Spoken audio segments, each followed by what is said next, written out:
तर भावांनो, परत एकदा आपल्या व्हिडिओमध्ये स्वागत आहे।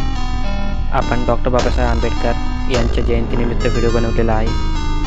व्हिडिओ आवडला तर चॅनलला सबस्क्राईब आणि व्हिडिओला लाईक कमेंट नक्की करा। आणि तुम्हाला असाच व्हिडिओ बनवण्यासाठी मला डिस्क्रिप्शनमध्ये मटेरियल दिलेलं आहे, त्याचा वापर करून तुम्ही हुबहू असाच व्हिडिओ बनवू शकता। तर चला आता व्हिडिओ बघूया, कसा वाटला तर ते सांगा।